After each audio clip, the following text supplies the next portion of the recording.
Aloha, ladies and gentlemen, and welcome back to...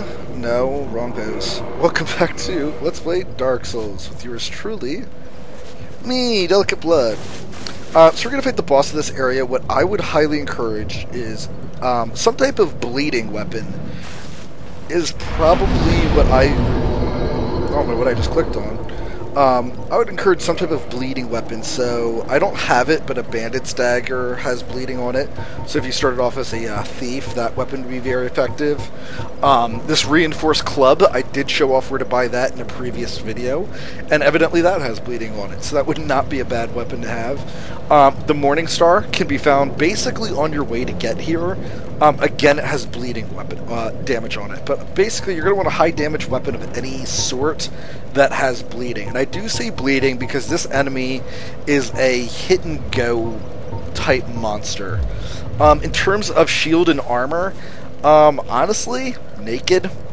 You really shouldn't be using your shield too much on this boss, and you will see why. So, without further ado, first we're going to come up here to this main room where we originally fought the Asylum Demon. And there are two little guards sitting out here. One behind that pillar and one behind this pillar. Now, I'm a little bit goofy and I'm aware that you guys are probably laughing when I do certain things. However, one of the things I do intentionally is everything. So I'm hidden weaponing just because I can. But if you come into the center of this room, the floor collapses, and we get to fight him, the Stray Demon. Now, you do not have to run and jump there, it does not affect you, but you do want to roll the moment you hit the ground. The reason you want to roll the moment you hit the ground, that will give you enough time to come over here and heal yourself from the fall damage. It's not 100% necessary, but it does help. Again, I'm going to hide my weapon because I'm a weirdo. Now, with this boss, what you're going to want to make sure to do is just stay behind him at all costs. So there, his next attack, he's going to cause an explosion, and that explosion does reach behind him. So just watch him very closely, stay behind him at all costs, and you're going to want to poke him as much as you can from behind, and you can get him locked into one of these combos. You'll also note that I'm getting as far away from him as I possibly can as he's charging up that explosion, because I don't want to be hit by it, which is just kind of common knowledge, but for anybody not really sure what I'm doing. And there, I'm not sure if anybody saw, but I did cause a little bit of extra bleeding damage on him. And every time he starts to do something, just get to his butt and start running away from him, because he's probably going to do an explosion attack. But unlike his little brother, the Asylum Demon, the Stray Demon can basically one-shot you, and if any of those explosions hit you, you'll get knocked to the ground, and I don't believe you can block them, at least not on the first playthrough. Now here, when he does that jumping sit, you're going to want to go around to what is considered to be his right hand. The reason why is as he does that sit down, his mace, this is actually a really bad location.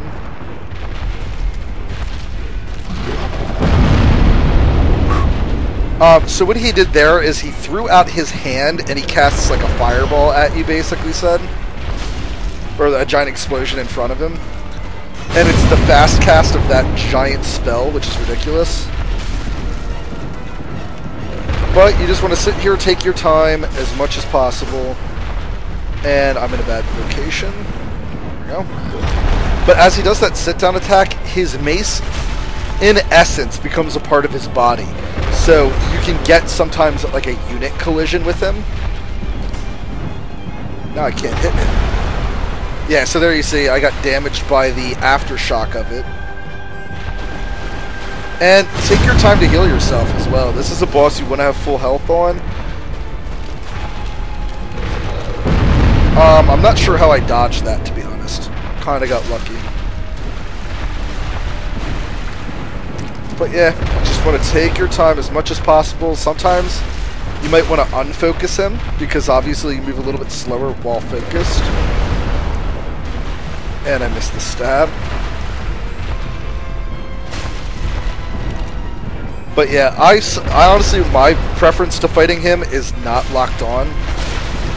And bleeding weapons, two-handed. Just give yourself a little bit of extra damage. But he's one of the few bosses in the game that allows you to cause bleeding. And I'm a huge fan of status effects in video games. I think that they add a new element to the game. It's not just who can do more damage. But there, this is death. Nice and simple. And for those of you not watching my videos, there are my stats. Nothing very impressive. The 20 strength is not required at all. This Uchi Katana plus 5, probably what gave me the big advantage over him. And then the plus 48 amplifier is just for my dexterity. But bleeding damage will just do 300 damage straight up. And you'll notice giant gushes of blood coming from him. It's not just a typical sword swing. To get out of here, you simply need to look for these torches. There's going to be a time later in the game where you're not going to know where to go. Torches will light the way. The game's at least lenient enough for that. But as well as if you're kind of lost in this boss fight, this ladder is blocked off by a fog wall as well. And I don't think I picked up the item from him, did I? Yes, I did. No, I did not. Holy crap. There is your one Titanite slab. I don't know if anything else gives you a Titanite slab. And that is for upgrading your weapons to plus 15 later. You get a further upgrade path. Spoilers. That allows you to upgrade your weapons even further, and I just jumped right back down like an idiot. I was a little disappointed that they didn't let you climb up here in the fight. I mean, it would have just been a funny trap that you climb up here, and then he just does that fire blast attack, and it would, send you flying back down, or it would just hit you. But to get out of here, you come out here, and again, for those of you who watch my videos, this is the first hallway in the entire game. And now there's a Black Knight guarding your cell, and since the last Black Knight did a lot to me, a lot of damage, I'm going to sit here and just wait for attacks and do as much damage as I can to him. Because the last fight I had with one of these guys was quite embarrassing. So I'm just going to practice my parries, have a little fun with them, and then nearly die. So there what I did was I ran in real fast to proc his attack. That way I could have the time to back up and heal. Now, as you can see, I can't really circle strafe him here. And you do have to be careful that he doesn't do a 3-swing combo in this tiny little passageway. There it is. I was actually not waiting for that attack. That just worked out very well. Oh, lovely. And I missed my attack. I hate stabs. When enemies stab, I just can't do anything about it besides circle strafe. There we go, we got another Black Knight Greatsword. Or, pardon me, not a Greatsword, Black Knight Sword. And why did we come into this secret world? Because this key here, on this new dead body, which I'm always curious if this is supposed to represent you. You know, that you die at some point, and like this is your dead body or not. I've never really thought about that, and I'd like to hear if anybody else has any thoughts on who this dead body is supposed to be. But you get the Peculiar Doll. Now, the Peculiar Doll I actually don't think tells you, but if you come over here to your key pocket, it should be in here, yep. Strange doll in a strange dress. There was an abomination who had no place in this world. She clutched this doll tightly and eventually was drawn into a cold and lonely painted world. And that is going to open up a secret area much later in the game. But you can find this secret world, but you don't have the key to enter it. And this doll is going to be what allows it. So, climb back up out of here. Now, the Black Knights do not respawn in this area, but all the Dreglings do. So, if for some reason you want to go around killing the Dreglings and the soldiers on the very, very top floor, you can, but that's really all there's to do in this area. This is not a very good grinding spot. Ooh, excuse me. I am going to level up. I finally now have 20 strength, which I've been waiting on for quite some time. And now I think it's only appropriate that I'm going to upgrade this just so that I have an additional attunement slot, no other reason.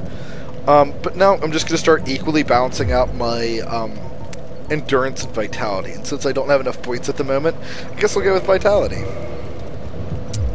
We'll tune magic, and I'm going to use repair. And since hidden weapon is pointless in-game, I'm going to switch over to hidden body. Other than that, all these spells are not very useful to me, so I'm therefore not going to be using them very much at all. But I think you guys have also had enough of this Uchi Katana, and I'm kind of feeling like it's reaching its limits. So we're going to switch over to this Black Knight sword. So the moveset is, wow, really sluggish.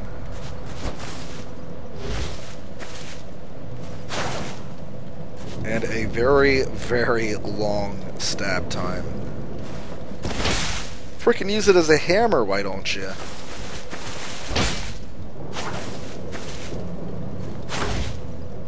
Okay.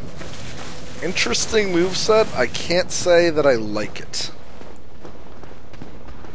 But let's see if the damage is respectable.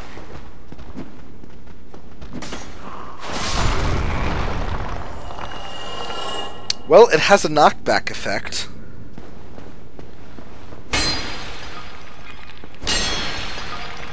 And I'm pretty sure I'm the cause of that pillar destruction, so let's test that out again. I said let's test that out again. What, was it only that one pillar? Interesting. I wonder if it's because I hit somebody. Whatever. Don't care anymore. I'm a big fan of slow weapons, and that actually has a decently fast attack speed. 424. You know what? I will take it. Running animation is a... You know what's weird is that was actually my favorite attack animation in in Demon Souls, was the curved swords in that game. You would turn around and bring the sword from your lower left to your upper right in a cross slash motion, and it was one of my favorite attacks because nobody could predict it. So in PvP, when you had to charge enemies, or not necessarily in PvP, just in general, it was a great way to catch enemies off guard because they had a difficult time trying to time out when you were going to attack. Or same thing when you chased enemies, it does cause you to go a little bit faster for just a half a second. So, yeah. Lovely. Thank you, birdie. I always forget that my screen is like... I'm actually watching right now, and it's about a second, maybe 2 seconds ahead of what you guys see. So when I make certain comments and they seem really out of sync, it's not a desyncing issue, it's just that I'm commenting based upon the screen I'm watching. And I am disappointed that that is so far away. But let's drop in on Petrus and see how he's doing. Hey, where'd everybody go? Oh, you again? Me? I've become separated from my lady. I've scoured near and far, but no sight of her. Where could she have gone? My lady, to think I swore to protect you with my life. You're not a very good protector. Your Highness, where have you gone? I am entirely to blame for this. Oh, woe is me. I am unworthy, deathly so. Alright, so I'm going to announce a spoiler in this video, so those of you who just watched this, or if it's your first time watching it, please turn off, or, just literally don't watch this video, because the rest of it is just going to be me going to the next area. I know where Milady has gone, and I So spoilers happening right now. I know where Milady is gone, and I actually could go and save her. She's over here in the graveyard.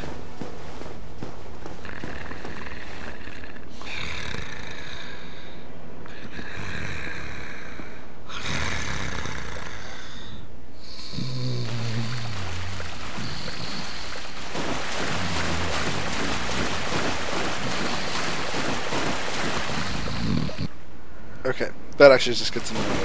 I won't spoil what that little thing is, but here is a perfect example of the rusted iron ring. Is that while you're in this deep water, you would actually move slower. But here you can see it can run just as fast. Yay! Whereas if I take it off... Oh, okay, weird. For some reason this water doesn't follow the rules of the game. So my lady went down into the graveyard to go do something, and there is a way to save her, and truth be told, I actually have a time limit in which to do it. I can only complete 2 more areas before she will just die. And as much as I actually like Rhea, even though she was snobby to me, she actually is one of my more favored characters in the game. I am not going to be saving her in this playthrough. I do want to see what happens if I don't save her, because that is something I've never done. I like her, so I've always saved her. As well as, I don't feel like doing that area right now. There's a few more things that I would like to get, and I don't feel like adhering to that time limit before having to go down through the graveyard. And even though the graveyard's not a particularly difficult area, I don't encourage it for beginners, and especially somebody like me who has very little health. I love knockback effects.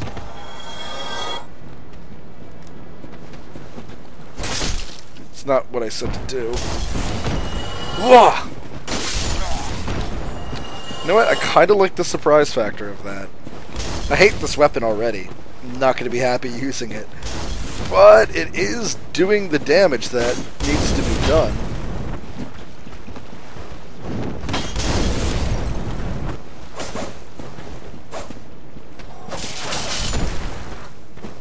My stab's better.